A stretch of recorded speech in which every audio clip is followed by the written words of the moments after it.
एक बार फिर से आप सभी का स्वागत है और परमेश्वर के पुत्र प्रभु यीशु मसीह के जी उठने के दिन में यदि आप विश्वास करते हैं तो आज का दिन आपके लिए बड़ी बरकत का दिन होगा और हम सब परमेश्वर के वचन से और कुछ सीखेंगे और जानेंगे कि हमारा प्रभु यीशु मसीह के जी उठने का जो दिन था वो हमें किस बात के लिए घोषणा करता है हमारी ज़िंदगी में। देखिए मेरे प्रभु में प्रियजन, आप जितने भी लोग मुझे सुन रहे हैं, आपकी ज़िंदगी में कोई भी प्रॉब्लम हो, कभी भी आपको लगता है कि अब मैं क्या करूं, अब मुझे इस जीवन से कौन आज़ाद कर सकता है, अरे इतनी बड़ी मुसीबत आ गई, अब मैं कैसे इससे निकल सकता हूं, अरे इतना ज़्यादा आंधी तूफान मेरी ज़िंदगी में, इतनी ज़्यादा प्रॉब्लम, इतने ज़्यादा दुख का समय चल रहा है, कैसे होगा, अरे सब मेरे विरोध में हो चुके, अब मुझे कौन साथ देगा। याद रखें एक बात, आंधी तूफान यदि आते हैं तो वो रुकते नहीं हैं, वो सीधा आगे की ओर निकल जाते हैं। हो सकता है आप कमज़ोर की दशा में थे, इस कारण से आंधियों ने आपको थोड़ी देर के लिए हिला दिया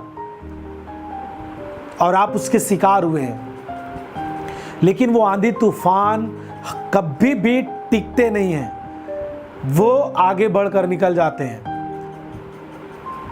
एक न एक दिन आपके जीवन में उस समय आता है जब आप अपने जीवन में बड़ी बरकत को देखते हैं। आमीन। और मैं आपको कहना चाहता हूं कि आज का दिन वही दिन है जब हमारा प्रभु यीशु मसीह जी उठा और हमें जयवंत किया और हमारी ज़िंदगी में हर एक आने वाली आंधी तूफान में भी हमें खड़े होने के लिए बल दे के गया है। उस प्रभु यीशु मसीह के वचनों को सुनेंगे। देखिए, आप सब एक बात हमेशा याद रखें कि प्रभु यीशु मसीह के जीवन का हर एक क्षण वो एक योजना के अनुसार था और वो योजना परमेश्वर ने बनाई थी और वो योजना इसलिए नहीं थी कि प्रभु यीशु मसीह को बेहतर बनाया जा सके, प्रभु यीशु मसीह को एक बहुत अच्छे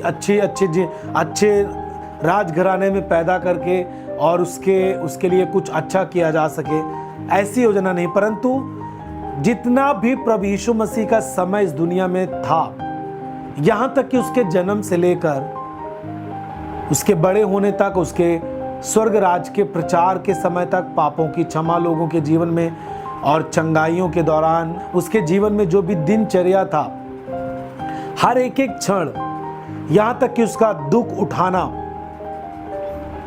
है ना, उसका मारा जाना, उसका जी उठना और सबके सामने बादलों पर उठाया जाना और फिर दोबारा आना, ये एक एक चीज़ें, हर एक बात, एक एक जो समय व्यतीत हुआ और जो व्यतीत होगा, वो सब केवल और केवल मनुष्य जात के लिए था।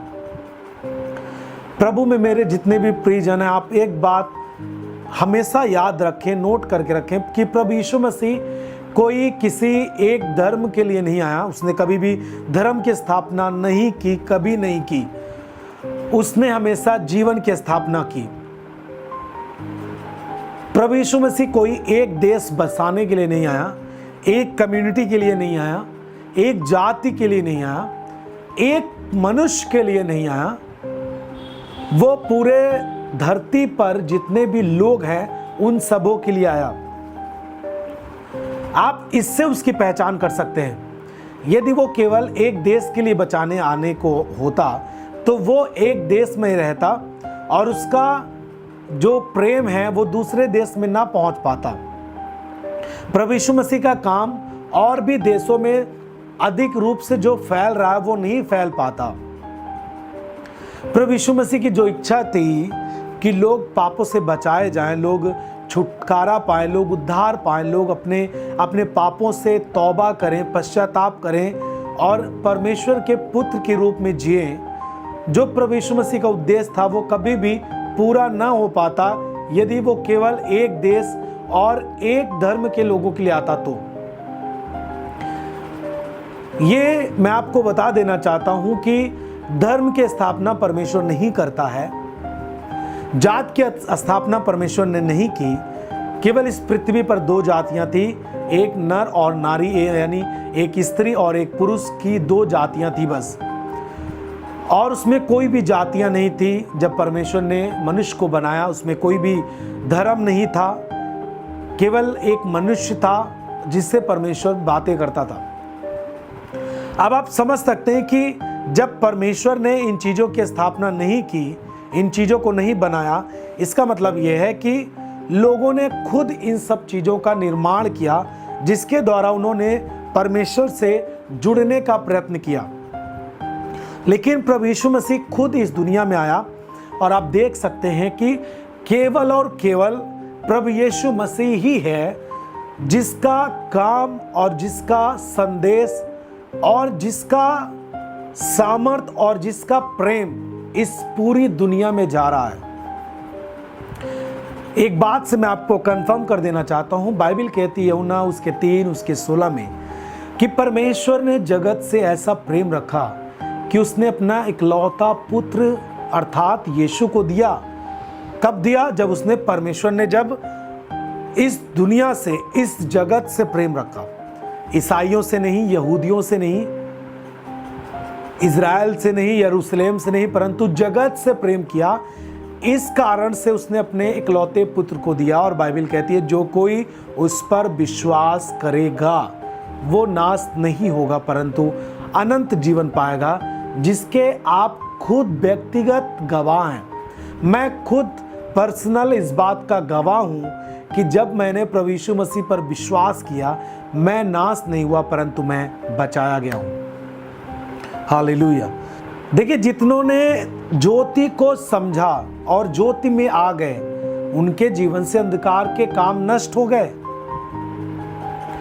जिन्होंने ज्योति को समझा नहीं, उसके पास नहीं आए, वे अंधकार में जी रहे हैं, अर्थात पापों में जी रहे हैं। मैंने आपको बताया कि यीशु मसीह के जन्म से लेकर उसके बड़े होने के बाद उसके जीवन के कार्यशैली, उसके एक एक दिन के दिनचर्या जो व्यतीत होते थे, साथ ही साथ यीशु मसीह का दुख उठाना और उसका मारा जाना और गाड़ा जाना और तीसरे दिन जी उठना, जिसको हम बोलते हैं रिजरेक्शन डे, जो कि आज का दिन वो ठहराया गया है, पुनरुत्थान का दिन। और यीशु मसीह जी उठने के बाद वो बादलों पर उठा लिया गया, और बाइबल कहती है कि फिर वो अपने लोगों को लेने के लिए आने वाला है। इन सब चीज़ों का जो कार्य व्यतीत हुआ, यीशु मसीह के एक एक चीज़ जो व्यतीत हुए, जो कार्य हुआ, वो सब प्रभु यीशु मसीह ने अपने लोगों के लिए, जगत के उद्धार के लिए, लोगों के बचाने के लिए उसने ये सब काम प्रकट किए और किए, और जो भी उसके विषय में लिखा गया था उसने सब कुछ पूरा किया। आमीन। ये सब काम प्रभु यीशु मसीह ने लोगों को उनके पापों से बचाने के लिए, उनकी बीमारियों से उन्हें छुड़ाने के लिए, उनको श्रापों से छुटकारा देने के लिए, आज़ाद करने के लिए यीशु मसीह का समय, उसका दिन व्यतीत हुआ। आपको पता है कि पाम संडे पूरी दुनिया में सेलिब्रेट हुआ, जिसमें हमने यीशु मसीह को यरूशलेम में जब वो प्रवेश कर रहा था, उसके बाद से उसके दिन, उसके जीवन में वो समय आया जिसके विषय में लिखा गया था कि वो दुख उठाएगा, और उसने किस तरह दुख उठाया। और आपने अलग अलग चीज़ें यूट्यूब पर, सोशल मीडिया के जरिए आपने देखा होगा कि किस तरह प्रभु यीशु मसीह ने दुख उठाया। उसको कोड़े मारे गए, उसके मुख पर थूका गया, उसका मजाक उड़ाया गया। फिर भी लोगों ने यहाँ तक बोला कि तुमने लोगों को बचाया, अपने आप को बचा, इस तरह की बातें बोलकर उसको गलत काम करने के लिए उकसाना चाहते थे। लेकिन प्रभु यीशु मसीह ने अपनी जुबान को नहीं खोला और वो सब कुछ सहता गया, क्योंकि उसके विषय में लिखा था वो सब कुछ सहेगा, कोड़े की मार को सहेगा, अपमान को सहेगा, ताकि दुनिया के लोगों को नजात और उद्धार दे सके, और साथ ही साथ सिखा सके कि किस तरह एक व्यक्ति इस दुनिया में जीकर जयवंत जीवन में जा सकता है। आमीन। हालेलुया। प्रभु में मेरे सारे प्रिय और भाई और बहन, मैं आपको एक बात कंफर्म कर देना चाहता हूं। दुनिया के द्वारा लगाए गए आरोप इस बात को सिद्ध नहीं करता कि वो व्यक्ति गलत है। एक बात याद रखें, दुनिया में जब आप सही काम भी करते हैं तब भी आपके ऊपर आरोप लगाने वाले आपके ऊपर आरोप लगाते हैं। जिसका साम्राज्य होता है वो जिस तरह चाहता है आपके लिए करता है। यीशु मसीह के समय में भी लोगों ने उसको सताया, उसने कुछ भी गलत नहीं किए। यहां तक कि वहां के राजा ने भी इस बात की घोषणा की, मैंने इसमें कोई भी दोष नहीं पाया, मैं इसको कैसे दोषी ठहराकर मृत्यु की दंड की आज्ञा दूं।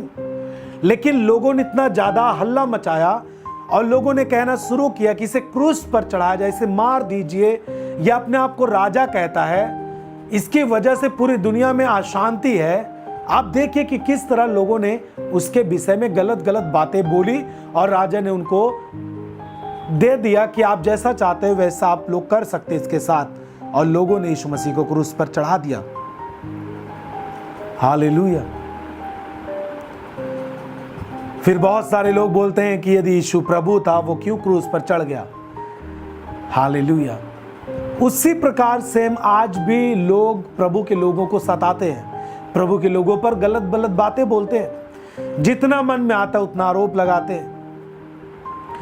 जैसे यीशु मसीह के समय में यीशु मसीह को लोग चोरों और वेश्याओं का राजा करके घोषणा करते थे, हल्ला मचाते थे, वैसे आज भी लोग प्रभु के दासों को गलत गलत बातें बोलते हैं, गलत गलत आरोप लगाते हैं, यहां तक कि उनको जेल में भी बंद कर दिया जाता है बिना किसी सबूत के। तो इस तरह काम करके प्रभु के कामों को लोग अब से नहीं, कितने हजारों वर्ष से उसके कामों को रोकना चाहते थे, लेकिन आज तक उसका काम रुका नहीं। क्योंकि यदि वो मनुष्य का काम होता तो एक मनुष्य उसे रोक देता, वो परमेश्वर का काम था और परमेश्वर से ज़्यादा सामर्थी कोई नहीं होता, इस कारण से उसके काम को कोई नहीं रोक पाया। आमीन।